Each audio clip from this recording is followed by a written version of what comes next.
namni kuni zulmi dalaga Khadir Martuu maraataadhallee zulmi dalaga Khadir Martuu hashiisha dhuga diraaka dhuga Khadir Martuu jechuun diraaka god ama kuda saddeet diraaka godhaa jiru osoon akkasii beekuutiin ka'e tarlama UK dhaqe mucaa kanaa jeeti dhufullee hin danda'u Ameerikaa warra diraaka dhufu kana jiru hashiisha dhuga kunoo isin himeetiin jira amma hin toobbanne hashiisha dhuga Khadir Martuu warri isaa jecha na arrabsi takkaan keessan na arrabsu hin dandeessan yoo dhalaan takka na arrabse warra halkan hudduu agarsiisaa buluun na arrabsa warra halkan hudduu dhalaa agarsiisaa buluun na halkan hashiisha dhugee hudduu dhalaa bula Khadir Martuu hudduu dhalaa biyya arabaa isiniin baasa jee hudduu dhalaa bula foon seeksii dalagaa bula halkan guutuu sharmuuta Khadir Martuu maraataadhallee diraaka garbage nan gubadde nin gubadde balayan kish narra laalina dhiifa mallee naa godha diraaka godha Khadir Martuu namanina farshoo dhuga abbaa fincaaniiti sakraana galgalaan itti bulu maaliif beeytan yoon irra kaa'e rabbi narraa kaa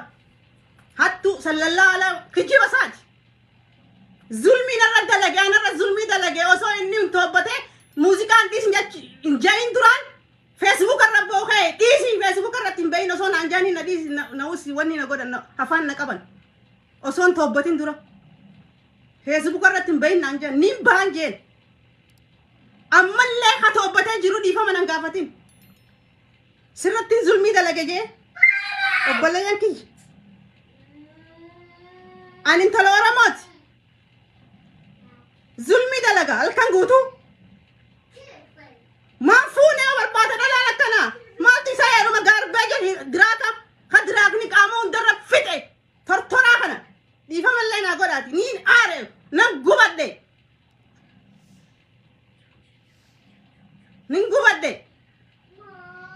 jecha tokko naa qodhu dadhabe tara lamaan achi deebi'e wanni maallayni kiyya nafne siligale hireenti kiyya nafne laayifii kiyya tabate Khadir Martuu obboleeyyan kiyya ka islaama obboleeyyan kiyya ka oromoo laayifii kiyya tabate kiyyaan kijibaadha islaamee chaana tabate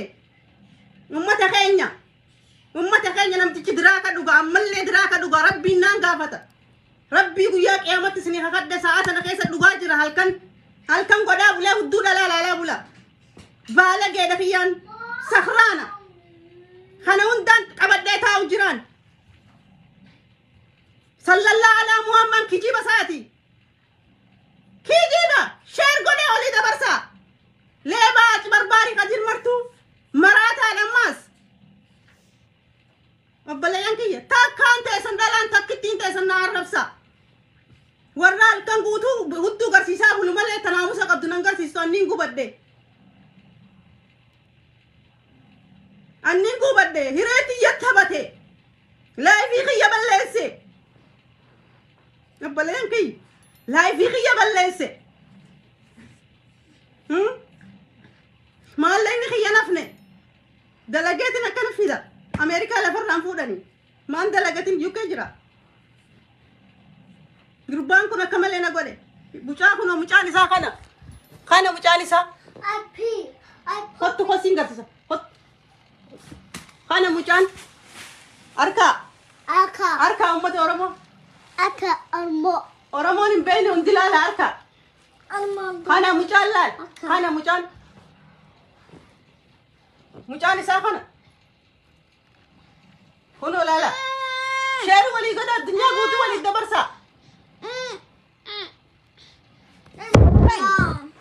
ummata keenya qaldiin hin jirtu okay qaldiin hin jirtu hireeti islaanaa dhiisee maallee ni beeyama goyya hiree kiyyatti tabate akkaan nama tokkollee fidachuu hin dandeenye hidhamee taa'u jiru divoosii ofirraa godhe si waraqaa hiikkaa afaaniin ta'u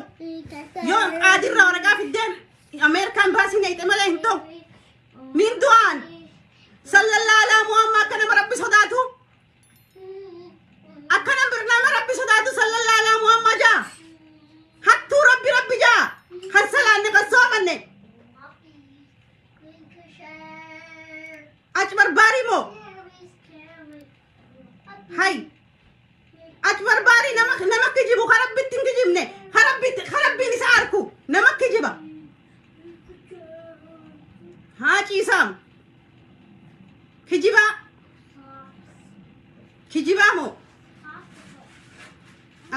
diraaka moobo ha diraakni qaamuun darra fixee bar hatticha